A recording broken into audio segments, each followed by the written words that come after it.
Welcome to another conversation in People in Fundraising.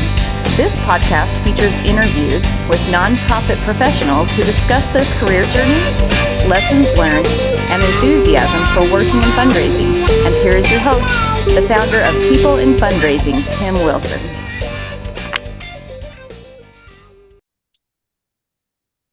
Hello, everyone. It is Wednesday, June 4th, 2025, and I am very excited to welcome someone. I've followed her work on LinkedIn quite a bit, and I'm excited to have Samantha Roose join us today on the People in Fundraising podcast. Good afternoon, Samantha. How are you? Hi, Tim. I am great. And thank you so much for having me. I'm so excited to get to share and connect with you in a more personal way than just our LinkedIn feeds. Sure. I am a fundraising copywriter and messaging strategist. I specialize in strategic storytelling and philanthropic psychology to help organizations convey the heart of their work to donors and help donors be able to live out the things that are most important to them through their gifts and through their contributions. So I help write appeals, ongoing donor communication, and I just love it so much. Awesome. That's terrific. And you're one of the few guests I've had. You're the 149th guest in total so far since March of 2022. One of my few guests who do work in this space, the written appeals and things like that. So I'm very curious to hear more about what you do and to shine a light on that part of the fundraising space. Before we get into the questions, Samantha, where can people find more about you? Either a website, your LinkedIn, things like newsletters that you can sign up for and things like that, please. Oh, that's a great question. So the best two places to find me are on LinkedIn. My LinkedIn is just Samantha Roose, Roose. And then my website is thegoodliststudio.com. And on there you can sign up to get my email newsletter and also connect with me. And you can send me an email too at samantha@samantharoose.com. So Wonderful. That's great. You make that easy. Very good. Thank you. So my first question, which every guest gets, is an opportunity for them, and in this case for you, to tell our audience how you entered the development profession, please. So from a very early age, I felt the power of words to create life and death. And I was like, I am going to figure out how to use words for life. I didn't know what that looked like, but I just wanted to leverage these words in such a beautiful and powerful way. And in high school and after high school, I volunteered in nonprofits. And then I even started directing two of them. Wow. And these nonprofits were very much volunteer based. So I didn't have, from those experiences, a really good understanding about fundraising or donors. Okay. Then I started managing social media accounts as I was volunteering. I was like, this is the closest version I can see of using my words for good in a professional sense. And that's where I learned about copywriting, and which is basically the art of using words to move people to action, like really simple form. And I was like, this is how I can use my words to bring life.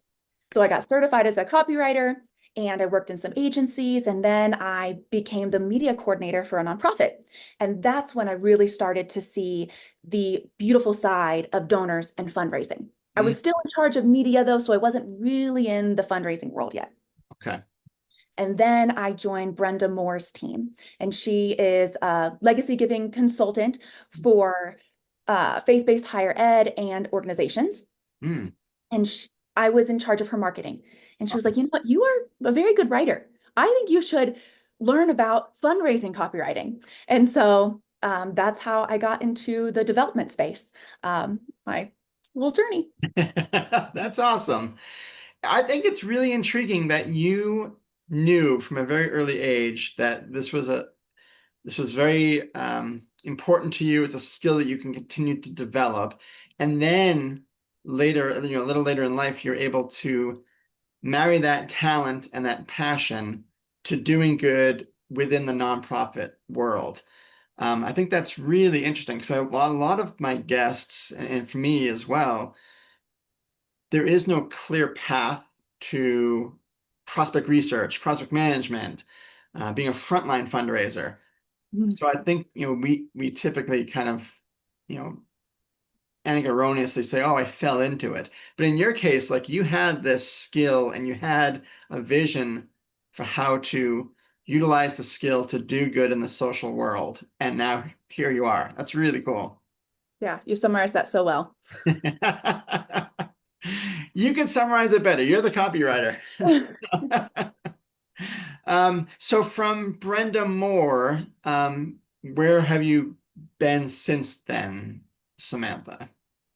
Yeah, so Brenda Moore, she introduced me to fundraising copywriting, and I got certified through the Institute of Sustainable Philanthropy with Dr. Jen Shane. And Oh, that's where I learned about philanthropic psychology and kind of like fully embraced that. okay. Then in October of 2024, I started my own copywriting Oh, business that I could help a variety of nonprofits and also have a little bit of a faster turnover and just providing all of this donor communication. okay, terrific. That's a great segue to the next question. You've mentioned the term philanthropic psychology a few times in the interview so far.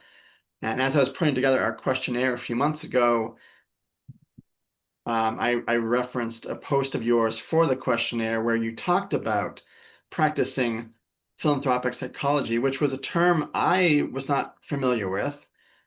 And so in your description on the LinkedIn post, you wrote it as, quote, a methodology grounded in understanding donors' deepest motivations. Um, so what about the philanthropic psychology piece was really appealing to you as the copywriter and as you've gone on to start your own firm? So there was a few parts of the philanthropic psychology that really resonated and stood out to me. Mm, Um, the first one being that it's a way to me that I get to serve people, mm, specifically donors. So I think one of the challenges with fundraising is it feels a lot like we're asking for money, which is an uncomfortable thing to do for a lot of people. sure. But in the framework of philanthropic psychology, my perspective of it is that we're acknowledging that people, our donors, intrinsically want to do good, Yeah. right? For the most part, most people do. That's why we love the superhero movies, right? We want to do good. We want to see it change. We want to make an impact and a lasting difference. Yeah. And nonprofits, we're providing that opportunity for them, like that bridge, that doorway for them to do this good for other people. Yeah. And so my job as a copywriter and in philanthropic psychology is to help organizations figure out how the work that they do aligns with their donors' values. Mm, So we're not necessarily asking for money anymore. yeah. We're then saying, this is something you value, and this is one of the ways that you can accomplish it in the world. So we're providing this bridge for them. Yeah. And then the other part that I love about philanthropic psychology is affirming their good work. When Mm, you and I purchase something, right? Going back to sales now, we get the immediate reward of that purchase. yes. When you are a donor and you give something, you don't really get the immediate reward other than a good feeling, right? You're Right. creating the reward for someone else.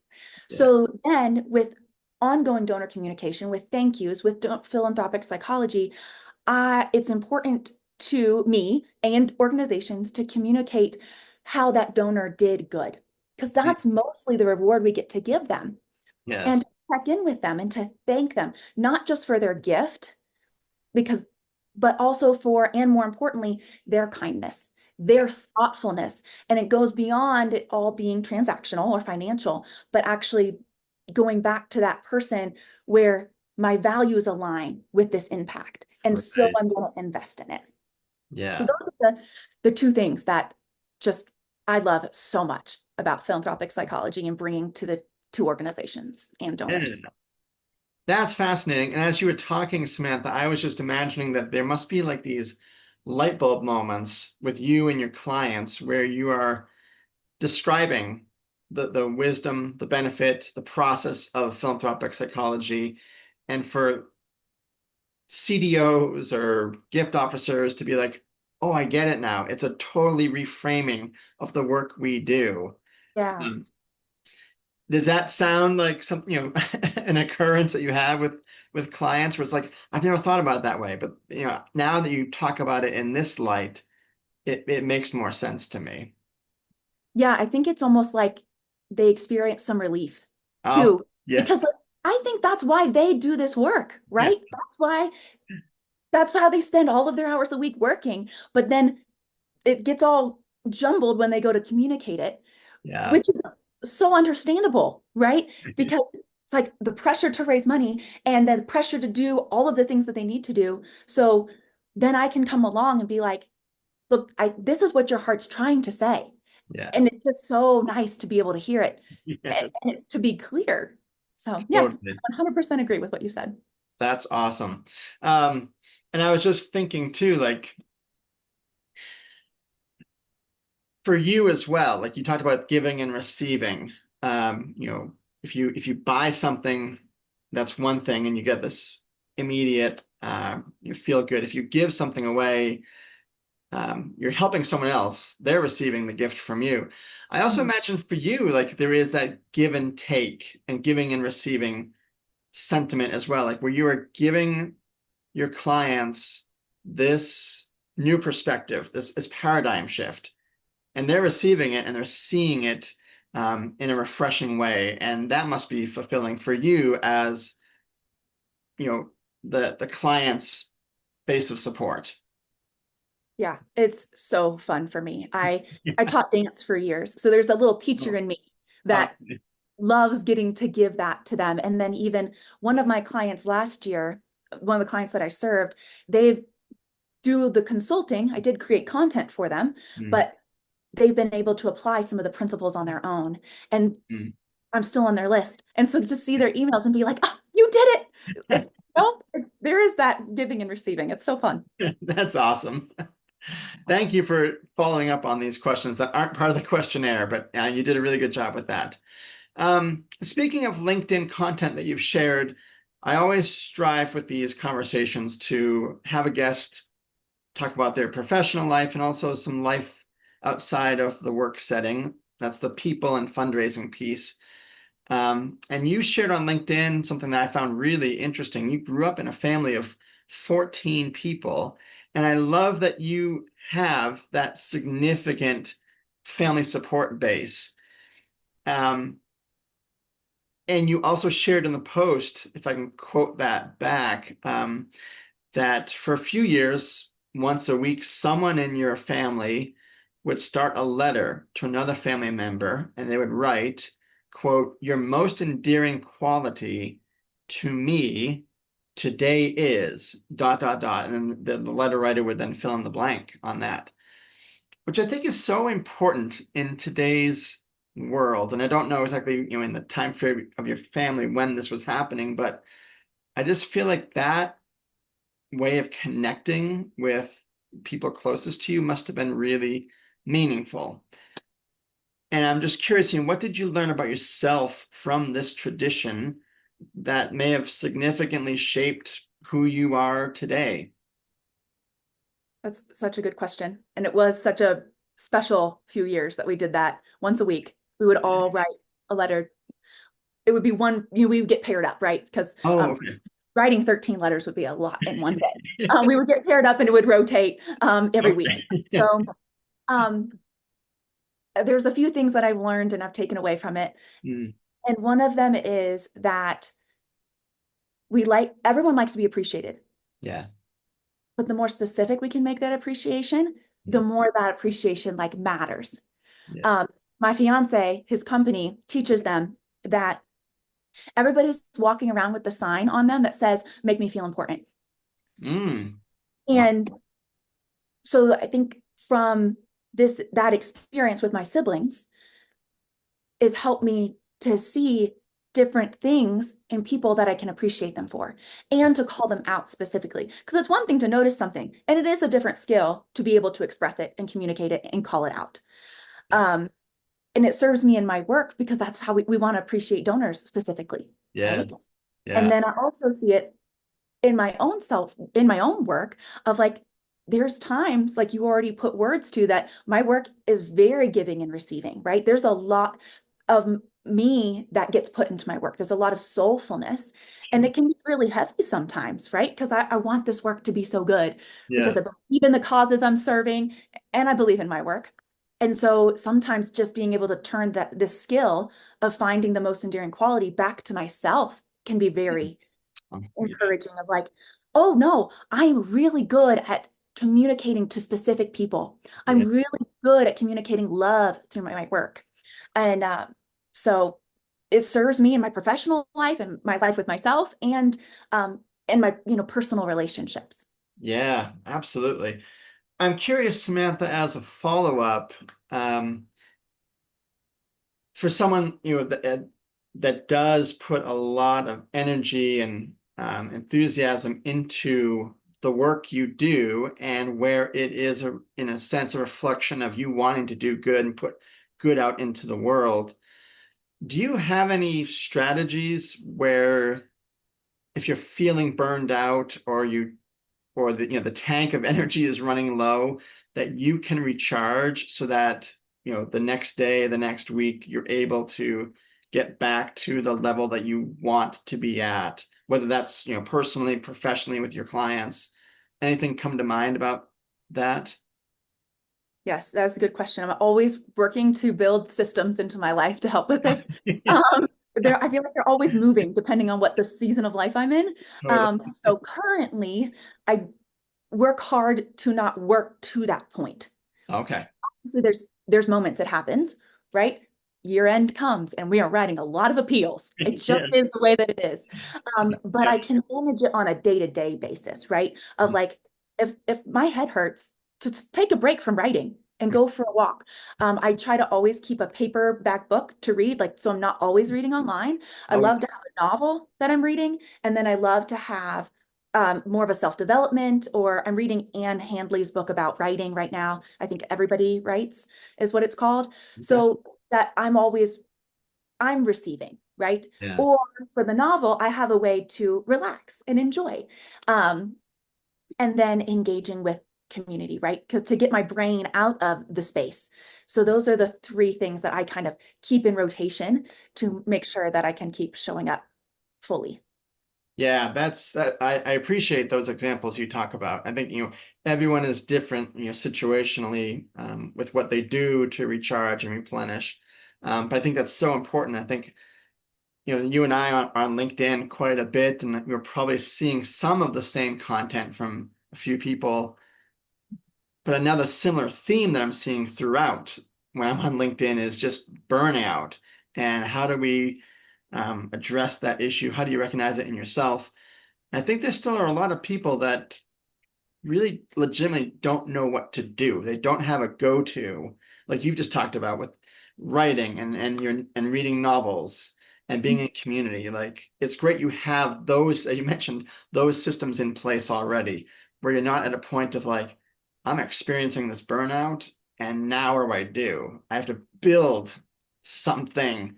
So I think for you to have it already in place must be really beneficial. Yeah, I am thankful.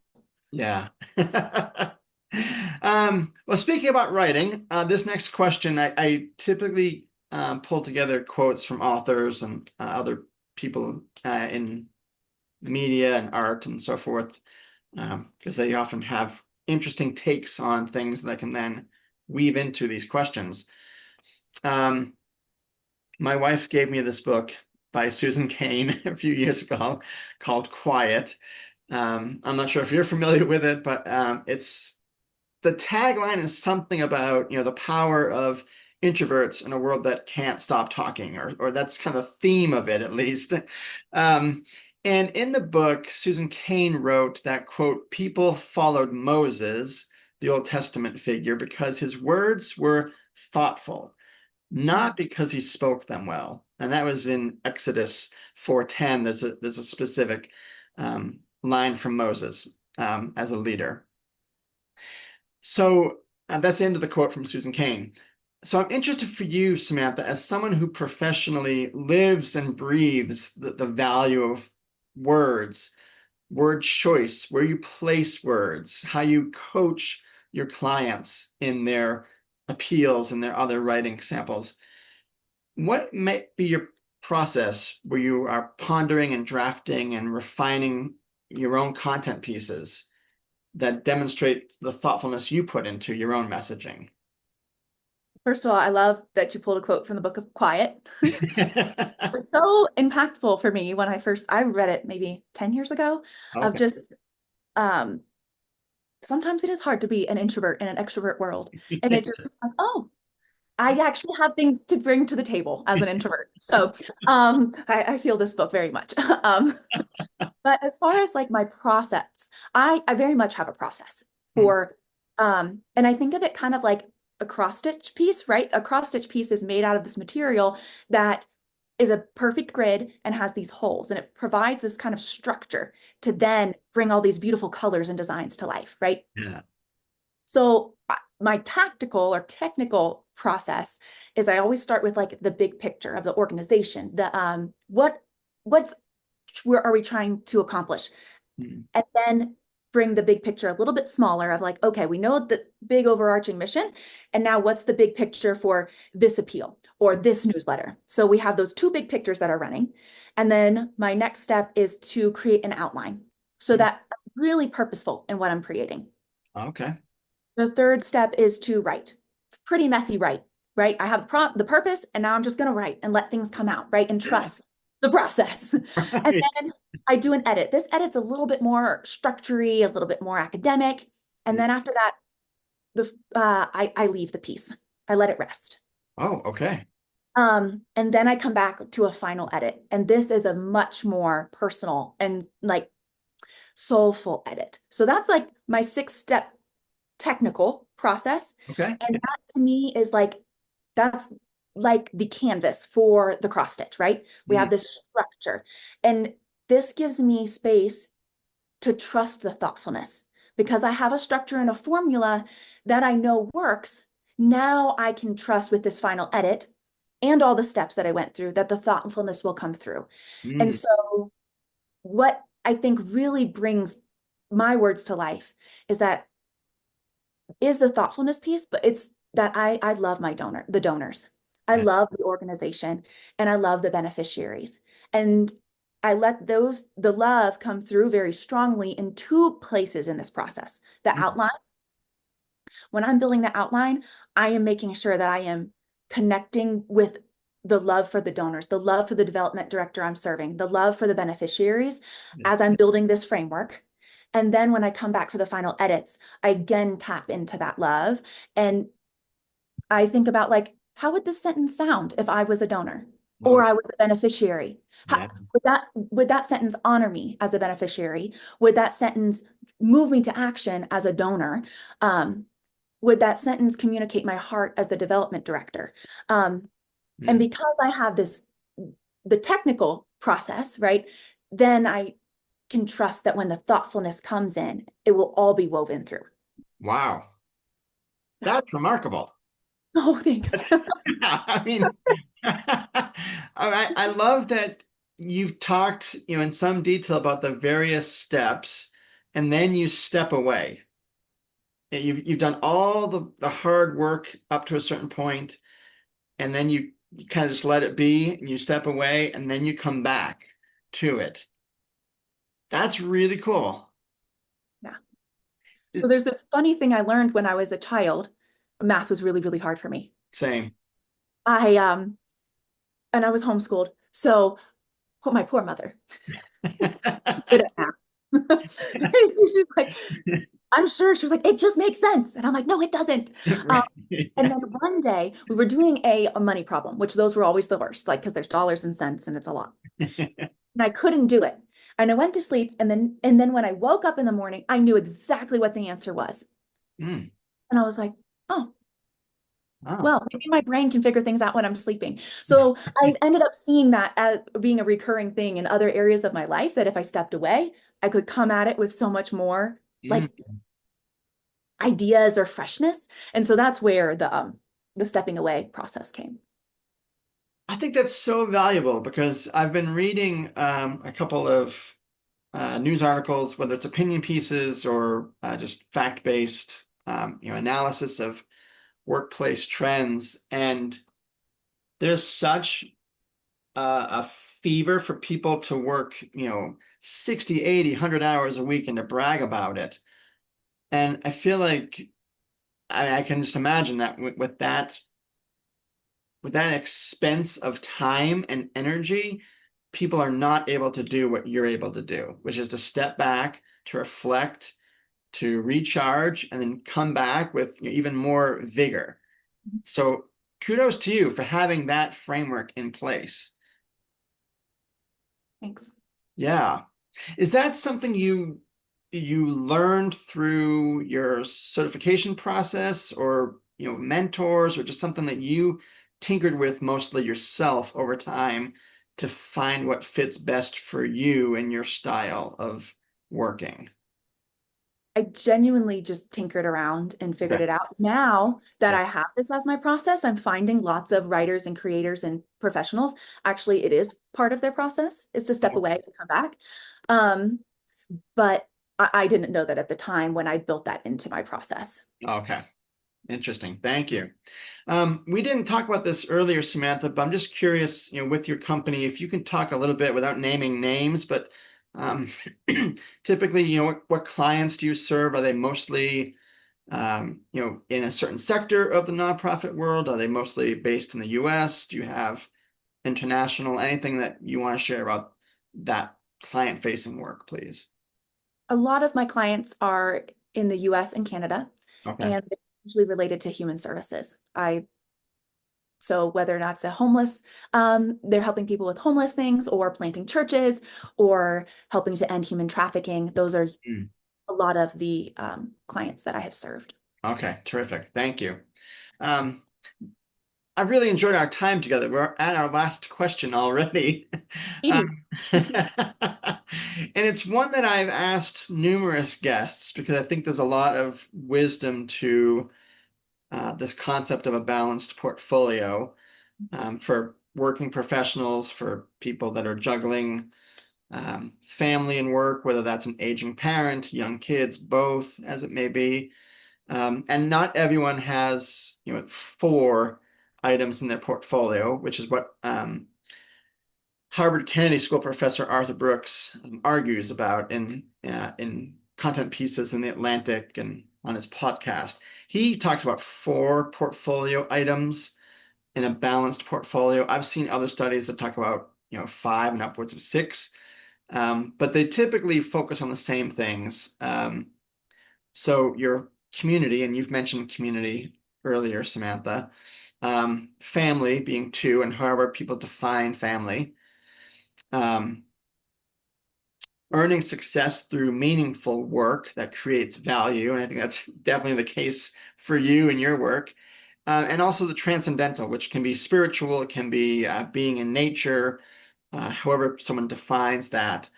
So for you, you've talked already a little bit about maybe some aspects of that balanced portfolio with community and family, but I don't want to put words in your mouth. But how would you describe the balance in your portfolio? And would you maybe add, a fifth element to that, in terms of, what constitutes a healthy day in your life, please? I loved that you included this question. It was such a thoughtful question to think through. And I was like, oh, wow. Great. Um, I know that. and I have not read the work or the book specifically by this author. But as I was thinking about it, is I don't necessarily approach balance as equal parts. Yeah. Hmm. Like some of them are weighted differently. And so when I approach my seasons of setting goals or priorities or what I'm going to spend the majority of my time in, I do try to look and see like what's unique about this season that I Yeah. might not have in other seasons. Or do I have some heavier needs in this season that I need to be more attentive to? Or do the people that are closest to me have more needs? So when I lived in Florida, I didn't have family around. Mm. And I was working on building my skills and my career and being a competitive CrossFit athlete. So a lot of my time was spent at the gym, my community, Yeah. and on work, developing my skills. So in that sense, that's where most of my balance was. Yeah. My faith was still an important part of my life, and my family was, but that's just not where the bigger items were. Sure. Now that I've moved and I have the privilege of living with my sister and brother-in-law for a season, they have 3 kids, so it's so fun. The heavier weights in my life are starting a business, work, and family. Like these are the big things in my life. Yeah. And so, and I knew this was a season, right? I'm moving in a couple of months to start a new season of life, and I'm grateful, but and my sister and brother-in-law are moving, right? So I'm so grateful for these 18 months that I let family be heavier. And I'm thankful in this season that I let CrossFit be heavier while I was in Florida because I'm not a competitive athlete anymore. But I got to have those 2 or 3 years where my world revolved around it.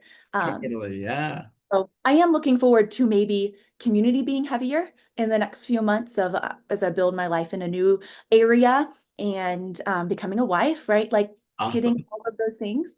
So yeah, does that answer your question? That totally does. And I think, at least as I think about that portfolio, I appreciate how you framed it, that it can be um, seasonal, and sometimes, some things are more prominent, they're more a requirement than other things.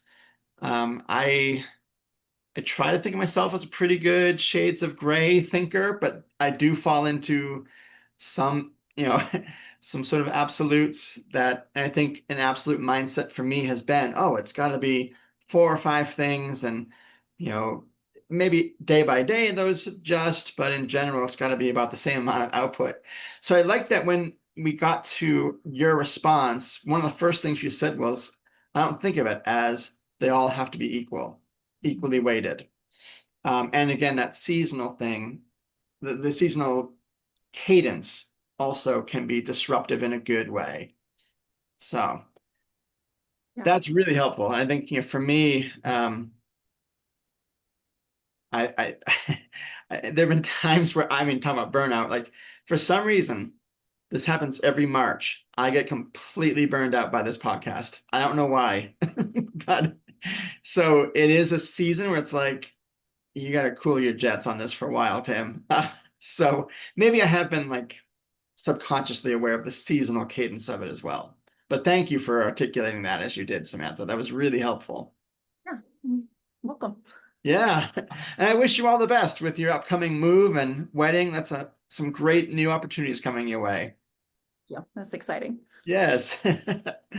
Well, Samantha, thank you so much for your time today. I've enjoyed learning about you, learning about the copywriting aspect of fundraising and how you can pour a lot of energy and love into this work, and to see the written word from the donor, the beneficiary's perspective, the fundraising officer's perspective as well. I think that's a real interesting dynamic and a lens to view that. So kudos to you, and I wish you continued success. Thank you. I so appreciate the thoughtful questions you shared. My pleasure, Samantha.